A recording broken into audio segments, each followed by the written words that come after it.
Welcome to our webinar on county competition regulations, and this is part of the County Leadership Series. While you're waiting, there's some housekeeping. If you have any questions, please feel free to type in the Q&A or in the chat and we'll get back. If you can't hear at any stage, if you leave the webinar and join back in, it should connect for you. My name is Lynn Savage. I'm National Development Manager for the Ladies Gaelic Football Association, and hopefully we'll bring through some tips and guidance for yourself in relation to competition guidelines in all counties.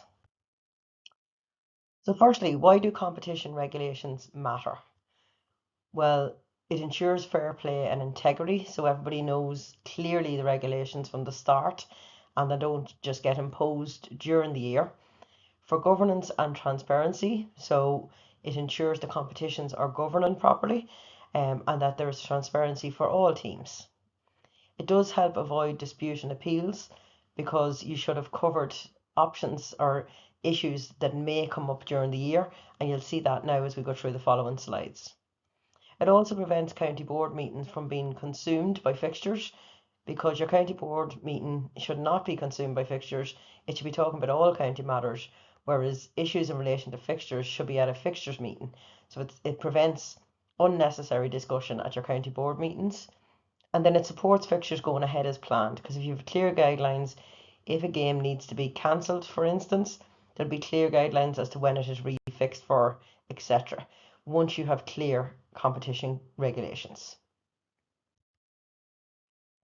So for regulations, they align with the LGFA official guide and county bylaws. So they're the things that has priority. So your regulations shouldn't be going against those. It applies to all competitions. So there is go against policy, which we'll show you. But then you need to have your competition regulations for all your juvenile competitions and all your adult competitions. And we'll show you samples of these. You can have general guidelines to cover all competitions and then specific ones. So for instance, there might be general ones for league and championship, but maybe there's something specific when it comes to championship. It is important to make them specific to your own county. Every county has a different number of teams, different age groups, so making it specific to what you need in your county. And what you have to do is think as a group, what guidelines are required to ensure your fixtures go ahead as planned? If you look back over the last number of years and you had any issues in relation to fixtures, what was that issue? And could there have been a guideline that prevented it? So have a think of those guidelines. So here's just a sample of some of the competition regulations. You can have more, you can change your own. These are just a sample document. And on the LGFA website, there is a guidance sample document of competition regulations on the LGFA hub under county. So maybe these competition regulations, they could have areas such as fixtures, referees, results, placings, match day, and regulation. So what does that mean? But for example, in the fixtures, maybe you have a section that deals with if a team wants to change the date of a fixture. What would that entail? Failing to fulfill a fixture, what happens? So again, instead of these coming back to county board meetings, it doesn't need to, because it was very clearly in the competition regulations what happened if a team failed to fulfill a fixture or failed to fulfill multiple fixtures. If a team wanted to postpone a match, what was the conditions they could do that in? Player eligibility, county teams, so is there guidance around the number of days, and the split season makes it a little bit easier in that obviously the county players are with their county teams during the county window. What does exceptional circumstances mean in your county? Pitch availability, is there any guidance around if a team's pitch is not available, does it go to the opposition? So having very clear guidelines in this. If the club has two teams, what is the regulations in relation to an A and B team? Determining places on a league table, so you don't want two teams on equal points come the end of the league, but then you didn't have any regulations to say, well, what happens if this happened? And that's when you start getting into those disputes in relation to your fixtures. So samples of some of these. So if you look at changing the date of a fixture, for example, we're not going to go through all of these, but just to give you an example. So on this one, it's saying for this to be permitted, both clubs must agree to an alternative date before seeking permission to change a game from the fixtures coordinator for your competition. No games can be moved or changed without the permission of the relevant coordinator. and failure to do this will result in the loss of points. The onus is on both teams to inform the referee of any change. By agreement, fixtures may be brought forward to any extent, but must be agreed by the coordinator. If fixtures are being pushed back, a 3-day rule applies. Only the coordinators or fixtures officer may bring proposed exceptions to these rules to the attention of the executive. If teams fail to agree on a change, then the fixture reverts to the original date and time. So you can see the level of detail just in this one alone, but it's very clear for the clubs what happens if I need to change the date of a fixture. So it's not left that maybe one team just didn't turn up or they couldn't find agreement and then it's brought to a county board meeting for voting. It shouldn't happen. Your regulations should be very clear as to how it can happen or it can't happen. Another sample, postponing matches. So matches can only be cancelled at short notice in the event of a bereavement of a close family member of a player, mentor or club official, or serious tragedy in the parish, and provided the fixtures committee and the opposing team have been informed. A close family member is defined as a parent, child, sibling or grandparent. Cousins are included only in tragic circumstances. So it has a very clear definition even for family member and when a game will be postponed. So it's important to have clarity from the very start of the year and that all these regulations are ratified at a county board meeting. Another sample there on pitch availability. So where a pitch is not available for playing a match at the prescribed date or time, this home club shall endeavour to find an alternative pitch or will lose home advantage and will play their home match at the opponent's pitch. Where a match is moved, the fixtures committee must be notified. So you can see there again, very clear, there's no disputes, everyone knows exactly what happens. And it allows the fixtures committee to deal with this rather than it needing to come to a county board meeting. Another section might be under referees. Again, these are just examples. So you can see there for appointments, who actually appoints them, and it clearly gives a responsibility, contacting the referee, who should contact them, behaviour and conduct in relation to referees, and then referees' expenses. What are they? Where should team sheets go? What's the player numbering? So it's really important that there's extreme clarity as to who the responsibilities lie with. The same there for results. If a referee is appointed by the fixtures committee, what's the results? So in this case, a county is using the games management system that's available across Gaelic games, and therefore it is a simple message that they responded to. If the referee is not appointed, again, it goes back to how that result must be sent in. So again, clarity for all clubs. Decisions on placings. So in the event of a tie or to qualify from a round and or determine placings at the end of competition, you can clearly see there what it is, the result of the game, of a drawn game where it doesn't decide. And you may have more of these regulations, and I'll show you samples from our Lashel League in relation to regulations, but it means that it is decided, it can be easily decided by the fixtures committee by going through all the points that was agreed, rather than teams being on equal points and nobody knowing who's going through. You could decide on the timing and days of games as well. So for example, all under 14 games there are going to be on Sunday, 12 o'clock in the winter. In the summer, they're going to be on Friday at 7:30. All under 18 games are 4 p.m. on a Saturday in the winter, 7:30 p.m. on a Monday in the summer. This is important because a lot of players have part-time jobs. There is dual players, and not just dual with ladies football and camogie, but with multiple sports. So it allows them plan around it, and it can lead to more player retention because they don't feel they're letting teams down when they know well in advance what date their games were. And it allows you to work across other sports. For match day, maybe some of the example regulations, the numbers, so the numbers that's allowed, and this will be going as per the official guide. And then on sideline, who can be on the sideline, and it is very important if you have guidelines like this that you do monitor them, and if teams are not adhering to them, that's dealt with. So there's no point in having a guideline but not ensuring the teams are actually adhering to it.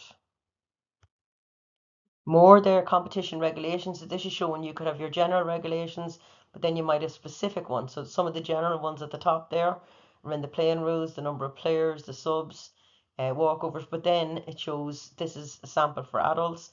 There's separate rules for the cup competition because that's allowing it's not allowing county players. There's separate rules for the championship, and then there's separate rules for the league. But very clearly, if I'm a mentor involved with an adult team, I can see everything there in relation to the competition regulations. And again, there should be no dispute at the end of it because we have very clear regulations and we know what's happening in plan A, B, or C, or in instance 1, 2, or 3, if that's the way they work out. These are just a few sample from the Lead and National League. Again, you may not need to go into extreme detail, but to show the importance of it. So there'll be regulations, so you can see clearly there the points that's in it in relation to substitutes, and what happens if a team withdraws or gives a walkover. So everything is very, very clear. The same there, if the teams finish on equal points, you can see samples there now of where two teams only be involved, what happens. So there's multiple things. So the chance of them still being even by the end of that A to G is very, very slim. So you'd like to think that your regulations will make sure you have the right team coming out on top of the table. The same there if there's 3 or more teams level on points. So it's important having enough of those things in that ensures you can get a clear differentiator for the placings on the tables. Same there in relation to maybe venues you can add into it. It's a little bit different in the National League because obviously the distance is travelling between it, but it is important as a county that you have in who they need to contact in relation to fixtures, if there's different times, if they have to get media permission, who does that. So have everything in your regulations and make them very specific to your county. And the same then for the final stages. So you may have some for group stages, and this is a sample of the league. Obviously, the championship will be much the same, having regulations, but then you have specific ones. So you can see in this the top 2 teams in each division will qualify for the finals of the division. So there's no teams questioning is there semi-finals, is there quarter-finals. If it's very clearly in the regulations, well then they know what is going to happen. They know which teams are going to be promoted, which teams are going to be relegated, if there is playoffs needed. So everything is very, very clear for all teams at the start, and they're ratified. So even if a club comes at the end of the year disagreeing with something, they had the opportunity at that meeting where all these were ratified to have that discussion. So every little detail just to be covered to make sure to make it as simple as possible. Go games also, so it's a Gaelic Games Go Games policy. So it's the same across all of Gaelic Games, and every one of our units, male and female, should be abiding by the Go Games policy. So for Go Games, it is games in under 7 to under 12. As I said, it is in the Go Games model, and a copy of the policy is available on our website. There you'll see ladiesgaelic.ie/learn/Go Games, and a breach of this will be referred to provincial or national quota for sanction. And do remember also, County Board does not have to organise all of the Go Games blitzes, but you could cluster clubs together, for example, and allow the host club to organise these. What should you consider before developing your Go Games programme? Firstly, how many clubs are in your county, because that will differ from county to county. What age grades will Go Games run at in your county? So for some of the bigger counties, they might have Go Games at every age group. Some other counties might decide, no, we're just going to do under 8s, 10s and 12s, for example.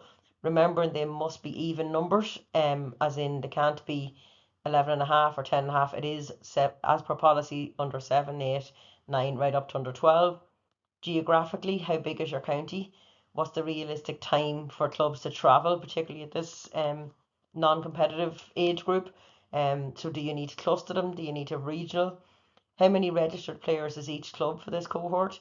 So some clubs might have 1 team, while others might have 3 teams at that particular age grade. So to see before you actually start developing it, what's all those logistics that you need to have ready before your plan. And that will allow you to decide what style of Go Against programme best suits your county. And all of this is in the policy document to assist you. So is it all in where every club plays everyone? It does tend to suit the smaller size counties more, as there's less travel and less clubs to have to play. The hub format is used by a lot of counties currently, where the group teams together, where they play the same teams for a set period. So it might be 5 teams grouped together, 5 clubs. Each club hosts on a different weekend, and then they're allocated to a new hub when all those is done, and those ones host each other for every weekend. But it allows I suppose, the clubs to be a little bit more self-sufficient. There's a regional format where you split the country into regions, and this can be due to a large amount of clubs or a geographically larger county. And then there's the number of teams format. So some counties will split clubs into the number of teams they're going to have. So for instance, all clubs with 3 teams at under 9, for example, will be paired together. All clubs with 4 teams at under 9 will be paired together, or 2 teams. So it actually balances them out. So it's just up to you to decide what style best suits your county. And remembering there's multiple competition types that you can have. You can have your regular leagues, your cups. A lot of cups are played without the county players during that window, so it gives plenty of football for everybody. You can have championships. You could have 7, 9, 11 aside, creating something a little bit different, a bit of excitement. You have your go games. You might have winter and spring leagues. You could have participation leagues where it's not necessarily about winning cups, etc., but getting more players playing football. You can have different forms of non-county player competitions, because just because the county teams are out, remember the rest of the players should be getting activity and keeping them involved. And there can be festivals again, where maybe you have a full day of under 11 football, for example, so a real festival of football. As I said, the split season structure does not mean there's no club games until the county ends. It just means that your championship may not be perhaps in this window, because all players are going to want to play in their championship. But is there other competitions that you can use, whether it's cups or 7, 9, 11 aside, to keep the rest of the players active? And remember, you should be tracking the players rather than the teams. It, it's often said the player who's maybe the good player, or the so-called perceived good player, might be on multiple teams and they don't want to be burnt out. But there's actually a bigger issue in players who that's their only age group, and maybe they're not even getting playing at that age group. So how do you make sure there's enough games for every age group? Because for some players that might be the only team they're on. So there's no point in with the minors, and we leave the minors till the very end of the year, and they'll be lucky if they get 2 games each. And especially because that's an age that suffers from dropout. So how do we make sure there's plenty of football for all teams so that all players get to play? Remembering the minimum standards that was set out, so that for adults it's a minimum of 16 games, and that's per player, so it's the players looking for that. Under 15 to 18, minimum of 12 games. Under 14 below, a minimum of 16 games. Also, some of the recommendations that's in that is the games should be scheduled with gaps of no more than 21 days between them, so trying to keep teams active. An exception, of course, can be made around exam time for certain age groups, because you're trying to accommodate them in it. And games in the same grade should be scheduled at least 5 days apart. 3 days in non-championship, but you shouldn't be playing championship games less than 5 days apart. There is enough time to fit things in, but just to make sure again that players get the best out of all the competitions they're involved in. The target for counties should be to ensure 80% of the games are played as initially scheduled. So all counties should be getting their master fixtures in order, and what they're aiming for is that 80% of those fixtures actually go as scheduled, because you set the day, you set the time, you set the weekend, and you made it really clear for players as to when they were going to be out in various competitions. So what we'd say is to ask yourself, whenever you are putting your competition guidelines in place, looking at your plans, did you meet the minimum standards? Okay, so if we look at our fixtures for 2025 that are just finished, did we make sure we met the minimum standards for those age groups? Have we engaged our clubs to review? So have we asked them how they felt it went, what went really well? Because there's always stuff that goes really, really well. We tend to focus on what's the stuff we want to change, but you need to build in the stuff that you've done well. So what worked well this year? What didn't work well? Where's the changes we need? What's the lessons we need to bring for the coming year? And are our competition regulations clear for every competition? Any of the trouble we tend to have around fixtures is that there was no competition regulations. We cannot stress enough the importance of having them for every competition. The results of having competition regulations and a fixture plan: there's a smooth running of fixtures, the fixture committee can fulfil their role, and county board meetings will not be consumed by fixtures. All of this results in more games being played and as scheduled. Remember, National and provincial fixtures may be the first part of the season, but that does not mean there's no club activity. So don't forget to focus on the non-county players too. The more you can plan in advance, then you're going to increase the access to pitches. So if you know all your minor games are on a Monday night at 7:30, well, that can be booked for all those weekends as long as you have your master fixture plan. Look at the number of games you will have to assess the requirements of referees, because there's no point in thinking halfway through the season we don't have enough referees. Now's the time to be doing your referee courses and getting new referees involved, getting your annual refreshers, and making sure there's enough referees. They will not just appear when you realise you don't have enough. Have a plan A and plan B depending on when your teams potentially exit the championship. You should not be publishing adult championship fixtures that are before the All Ireland final date. Every county strives to be there in Croke Park on All Ireland final. So it can be downheartening as well for clubs or for players to see dates being published that are before that date, because it's kind of saying to them, well, we're not going to be there. But you can have a plan A and B. So if we do get knocked out before it, this is when this will start.